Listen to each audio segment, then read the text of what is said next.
I'm with Jonathan from Design JD. Good to see you.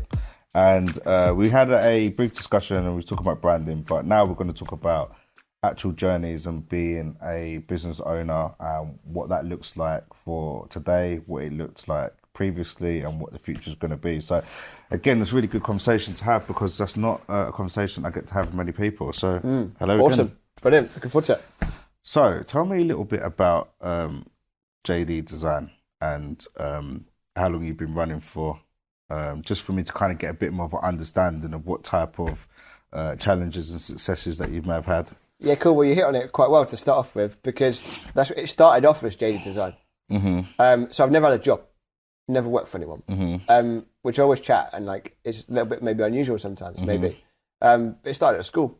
I had a project to design a website and they called it JD Design. And now 17 years later, this is what we're here at. We're running a full service design agency.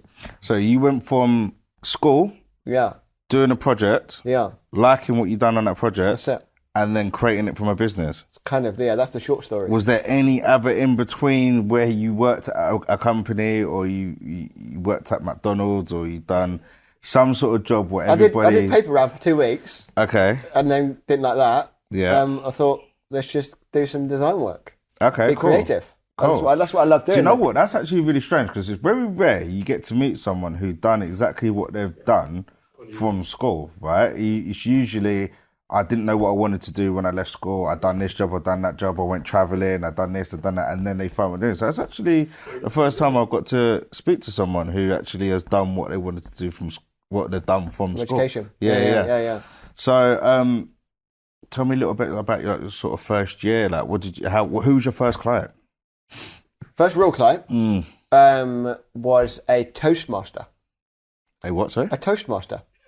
So someone that, like, in the UK, we have town criers, the guys that back in the day, in history, would give the announcements out to the town before radio, before TV. They would announce to the town what was going on. And it's come from that. So Toastmasters will organise weddings. They'll be the master of ceremonies. Right, okay. So I did a website for that guy. He was my first client that I didn't know. Mm-hmm. One of my very first clients, a community transport charity, we're still working with them today. Oh, okay. That's good. Yeah, it's awesome. Yeah, that's good. That's good. So, is there elements of what you've done with your first client and when you look at it today, you're like, did I really do that? Yeah, 100%. And like, we're creative, right? Yeah. So we're a design agency. That's what we do and the work that we are involved with. And I guess in any creative process, you're always improving. You're always learning. Technology's moving on, etc., etc. So, and I think that's, in one sense, maybe a good thing, because if you were still happy with the stuff you did 5 years ago. Yeah, sure. I mean, it's similar for me in regards to sort of expanding on your services and having some sort of like really horrible moments quite early on, and versus where you are today. I suppose you get a bit of a pleasure of looking back on it and thinking to yourself, well, I've come such a long way. How long has C4 been going for? 12 years, but we've been limited for 10 years. Cool. So, I mean, my story of how C4 started is very traditional. It's very humbling. I bought a van and a mop and bucket and some cloths and decided that I was going to do a cleaning business. So I was a sole trader for a couple of years before we weren't limited. Same with me. So I was like freelance. Yeah. I guess you'd call it in a kind of creative sectors. I was freelance for several years. Employed my first person just over 10 years ago. Okay. And then we're a team of 7 now, so we're not huge in that sense. But yeah, I'm sure like we've probably had similar experiences in the sense that we can look back over a 10 plus year period and see business moving, changing from working by ourselves to then working with a team. So I've got a question what I generally ask people who I come across in business, this question, because I have a moment which is very significant to me. What was the moment you realised that your business was like a real business and existed, like it was your job? Was there a moment where you thought, wow, I actually got a business, and this is it. Yeah, Yeah. I guess a couple of things. That first client that I didn't know. yeah, So the community charity, family friend, really nice guy, solid organisation. But getting a client giving you money when you've never met them before, that's cool, right? yeah. And I guess because I was running the business freelancing while I was studying, while I was in education through uni, etc. I guess I remember one time I picked up the phone and someone said, "Can I speak to Jonathan?" Yeah. I was like, looked to my left, looked to my right. It's like, yeah. Yeah. And like there's obviously then they thought that this was a real company. Yeah. And that's kind of a little bit of a validation that a decent sized organisation was going for it. Yeah. I mean, What's yours? I've got quite a few moments, and I think it goes beyond your real company, but you have like these type of moments where you think to yourself, wow. So my early memory is seeing two people wearing the C4 uniform. I've had that with clients at the same time, and I was like, wow, this is actually a real thing. Like there was two people wearing uniform. I remember seeing two of my vehicles together side by side. That was a significant moment for me as well. A very significant moment for me as well is when we used to do property cleans. I'm talking now, this would have been about 10 years ago, 10, 11 years ago. We did a clean in a housing estate. And when we knocked on the door, the child in the home shouted to their mum, like, "Mum, C4 cleaning's at the door."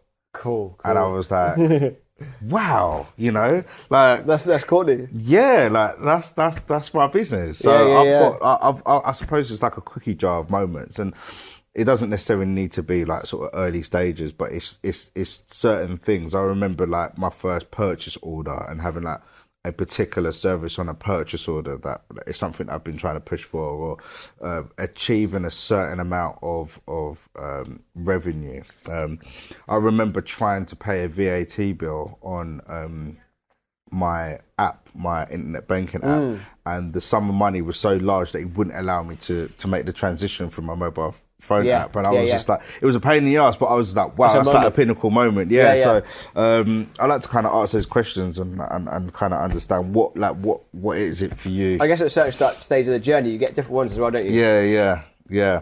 So was it like what was it like employing your first member of staff? Is it somebody you knew, or is it someone like you headhunted, or did you use recruitment? What did that look like for you? Yes, I guess that was a moment for me. I was asked to do a project by a client and didn't have the time to do it, but actually it was completely the right project for us. And there'd been a guy helping me out, freelance, days here, days there, when it was needed. And I said to him, right, we've got this project, let's do this. Let's do it together. So he came to work for us. I said, let's give it 6 months, see how it goes. 4 years later, he was still with us. Oh, brilliant. So yeah, that was definitely a big milestone for us. Yeah. You feel like, not you've arrived, because I don't think that's the right thing necessarily. Yeah, I know what you mean. But it's a moment, definitely. I think it's almost that type of sense of responsibility that you have created something and you're providing a opportunity or some sort of work for somebody which relies on you. So you've got this sort of sensibility. It's almost like being like a parent, right? It's like you've got a child now, and that child relies on you to bring something home in order for them to have a roof over their head or have food on the table. So I mean, that's always like a good question for me to kind of get the answer from, is, or what does it feel like when you have to employ and engage with your staff? So you say he was with you for 4 years? Yeah, and he was the first employee, and that took me on that kind of employment journey in that sense.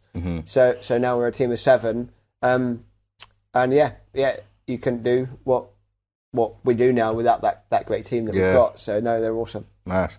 So what's the dynamics like in your office? So we're hybrid. I guess kind of that works in most people's worlds these days. But we are. Wait, pause. Do you like the hybrid thing? Yeah, in some regards. Okay. I think as a creative organisation, like the other day, a bunch of us were in the office, and we just had this kind of project we had to get done, and because we were all together, collaboration, creative journey, mind mapping, all that kind of, it just sailed straight through. I guess I've always, in a sense, been hybrid because my role in the business is going to meet clients, being out about. I've never been stuck behind a computer in that sense.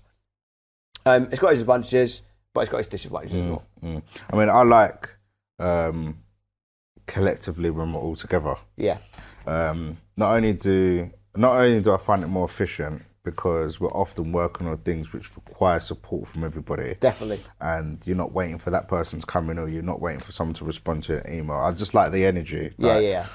Every single person in my office that pulls a certain amount of energy from me. They make me want to sort of level up. They make me want to kind of get the job done. And so you come in all that can come in like every day of the week? Yeah. Cool. And we usually start the day with like a sort of 10-15 minute conversation about what happened yesterday, what's happening today, what's happening tomorrow. We don't do it every day, but we do try and push for us to do it regularly. And I don't know, it just feels a bit more like solidified when you've got your team amongst you, with you. So I've always kind of been big on that, and I don't think that the business is big enough for us to have projects where people can work remotely, and you're giving them a project for them to do. And do you do like team building and kind of like Christmas dues and kind of events, that kind of stuff? Yeah, I think it's important, isn't it? And the thing is as well, it's like when I was employed, I used to find that stuff really irritating. Okay. But now that I'm the person who has to kind of action these sort of things, I find myself being quite cheesy. And I think to myself like I don't like being cheesy, but I can understand why. I guess we've got to ask our teams what they think of that. Yeah, I can understand like why like my previous employers were like so like, ooh, let's do it. Like, and I was a bit like, that's not really my thing, but I get it now. You're trying to kind of build up a type of an energy which you want everybody. And it's that teamwork, isn't it? It's that, and it's about it's more than the work, isn't it?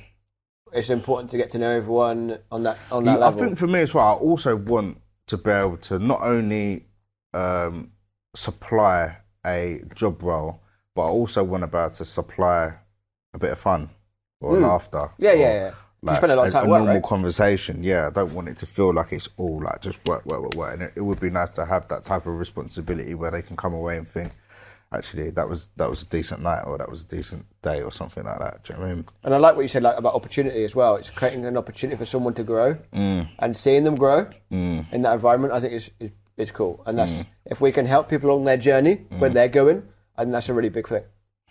So I've got a question for you, which is probably a little bit left wing. Go for it. What is the worst type of client you have to work with? Cool. The worst type of client. Now that's a question. So, I guess the type of project would be scope creep. What do I mean by that? Yeah. What do I mean by scope creep? It's where you're asked to do X, and they ask for X plus plus plus.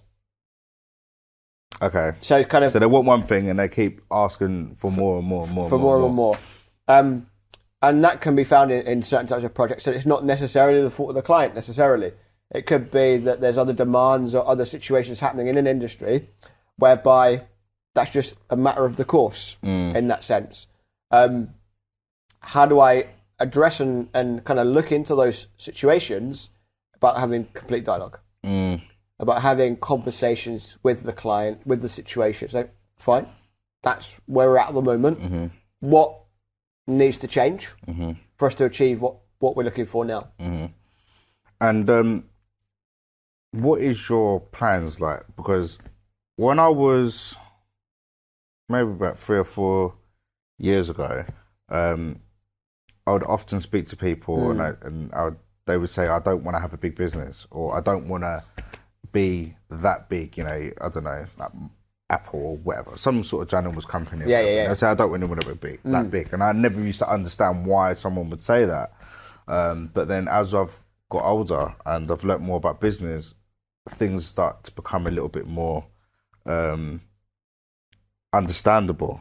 Sure, you're a wise guy now. Yeah. What is it? What does success look like for you? Like what is your milestone? What is it you want to achieve? What is it where you can turn around and say, I've done exactly what I wanted to do? So yeah, that for me would be specialise.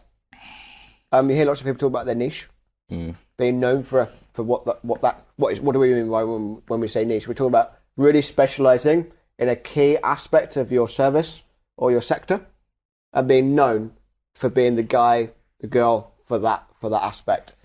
What will we go forward even more niche in brand strategy? So brands with a purpose, brands with a clear direction of where they want to be. And we also specialise in something called wayfinding. So wayfinding is helping people find their way around the built environment. So think hospitals, shopping centres, airports, industrial estates, those kind of environments where it's easy to get lost or difficult to find your way around. I guess they're roughly similar. I actually done that on Monday. Yeah. I got lost in the airport and I had to go through boarding twice, so yeah. so that is the type we're going to need. We are already niching in that, but that is our focus to be a real specialist in those areas. Okay, cool. So do you have an idea on when you want to achieve that by? Well, 2024 for us is a big year for wayfinding. So that's almost like a whole separate entity now, isn't it? And 2024, if you talk about a timestamp on a goal, sometimes that's helpful, isn't it? Right. 2024 is a big year for niching into the wayfinding side of things. The branding side will grow, but the wayfinding. So you're going to treat it as two separate companies? Yeah, we're working on some plans at the minute, actually. So depending on when this one comes out, we're working on some plans of actually kind of focusing those two areas individually. And would you use the same resources? Yeah, so our skill set as a team is multidisciplinary. So what does that mean? It means that they can do a range of different types of projects and skill sets in that sense. And I guess that's benefit from a business point of view, isn't it? Being nimble, being able to grow and to morph into different areas that are needy in that sense. So similar teams, skill sets, but having those, going back to kind of some things that we always talk about with brand messaging, just knowing exactly who your customer is and resonating with what they want to, what their pain points are, what solutions we provide to those pain points. I mean, I think it's similar to us as well at C4.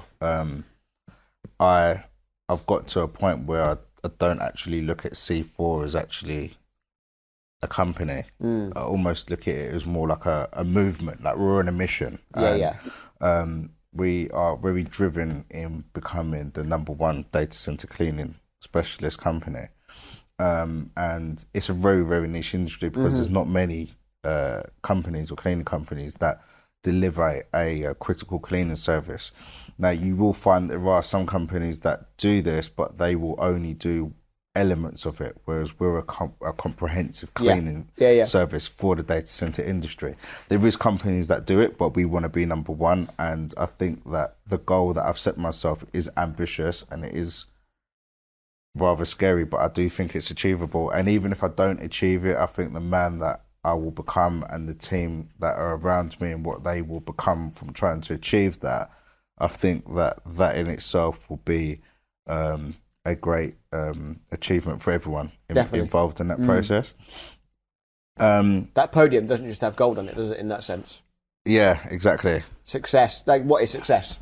I often have that conversation. We do a lot of work with schools and kids on that entrepreneurial journey. And you always ask that question. All the kids say, hey, what's success? And it's relevant to you. It's not the same for everybody. Yeah. I've only really understood that probably over the last sort of 2 to 3 years. Success is easily attached to money. Right? Yeah, it's got that kind of, going back to brand, it's got that kind of brand of like success is money in that sense, but success, there's more to life than work. Yeah, I mean, success could be time for somebody. Yeah. They've created an opportunity where they've got more time. Yeah.